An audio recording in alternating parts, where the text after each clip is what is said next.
मेरी प्यारी सखियों को मेरा प्यार भरा नमस्कार।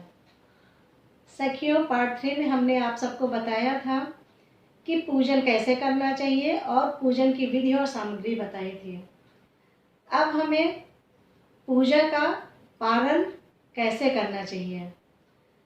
हम प्रातःकाल 4 बजे उठें, नित्य क्रियाओं से निवृत्त होकर स्नान कर लें।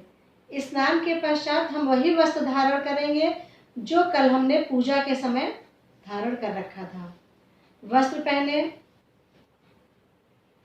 अपना कंघी वगैरह करें और मंदिर में जाएं।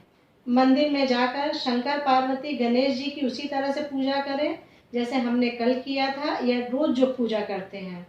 पूजा करने के बाद उनको तिलक लगाएं, चंदन लगाएं, रोली लगाएं, अक्षत लगाएं, पुष्प लगाएं, पुष्प चढ़ाएं और आरती करें। आरती के पश्चात उनकी पूजा को, उनकी मूर्ति को पूजा के स्थान से थोड़ा बाईं ओर खिसका दें, जिसको हम लोग कहते हैं विसर्जन। और हमारी पूजा का विसर्जन होना चाहिए। पूजा का विसर्जन करने के पश्चात आप उनको बार बार नमन करें और उनसे प्रार्थना करें कि हे गणेश जी और कुबेर को छोड़कर समस्त देवी देवता अपने अपने निवास स्थान पर जाएं और पुनः शुभ समय आने पर हम आपको आमंत्रित करेंगे और आप हमारे घर आइएगा। इसके पश्चात आप पारण से पहले सीधा दान करें। कम से कम एक व्यक्ति का पेट भर जाए इतना सीधा दान करिए।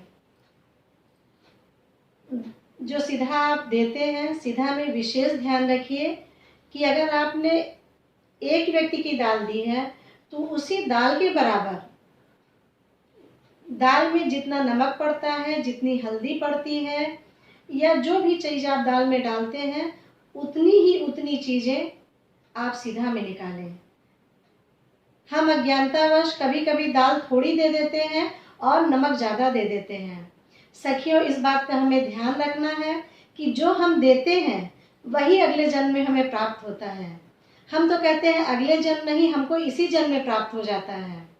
तो इसका विशेष ध्यान रखते हुए प्रभु ने हमको सब कुछ दिया है। हमें जितना उन्होंने दिया है, आज हमें उनके लिए, उनके निमित्त, उनका ध्यान करते हुए दान करना है। तो दान हम अच्छी वस्तुओं का करें। और जो हमने आपको बताया कि इतना दान करिए कि कम से कम एक व्यक्ति का पेट भर जाए। उसी तरह से दाल, चावल, आटा, सब्जी, घी, नमक, चीनी, जो आपको दान करना हो आप करिए। और चूंकि हम पार्वती जी के लिए भी व्रत हैं, पार्वती जी के भी निमित्त हम दान करें, क्योंकि उनको प्रिय है स्वर्णाभूषण, स्वर्णाभूषण, श्रृंगार। तो उनके लिए हम लोग श्रृंगार की सामग्री, वस्त्र का दान करें। दान हमेशा अच्छा होना चाहिए।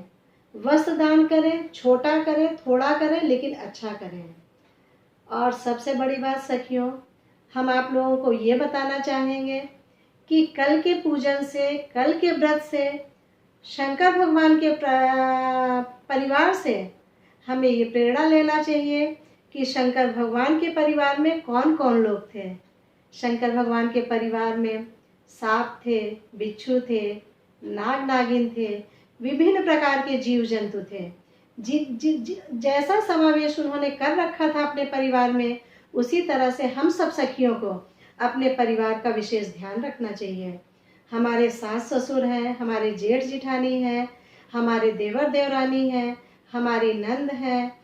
सभी के विचार में मतभेद होता है, लेकिन सबका ध्यान रखते हुए अपने परिवार में अच्छा वातावरण बनाएं, छोटों को प्यार दें और बड़ों का सम्मान करें। पूजा के पश्चात हमको बड़ों का पैर छूना चाहिए, छोटों को प्यार करना चाहिए। अब देखिए, सीधा दान के पश्चात हम थोड़ा सा इस ओर मुड़ गए कि हमको पूजा से क्या प्रेरणा लेना चाहिए। अब हम इस समय, अब सूर्योदय का समय हो गया है। सूर्योदय के समय एक आप लोटे में जल लें, उसमें लाल रोली डालें, थोड़ा सा अक्षत डालें और एक लाल पुष्प डालें और ले जाकर के उगते हुए सूर्य को 1 लोटा जल समर्पित करें और उनको प्रणाम करें और बारंबार प्रार्थना करें और प्रभु से, शंकर भगवान से, पार्वती जी से, सूर्य देव से, सभी से यही प्रार्थना करें कि प्रभु मेरे पति को लंबी उम्र दें, स्वास्थ्य दें और समाज में मान, प्रतिष्ठा और पद और सम्मान बनाए रखें। इसी प्रार्थना के साथ आप अपने सूर्योदय के पश्चात आप अपने व्रत का पारण करें। सखियों, फिर हम आपको अगले वीडियो में मिलते हैं। तब तक के लिए धन्यवाद।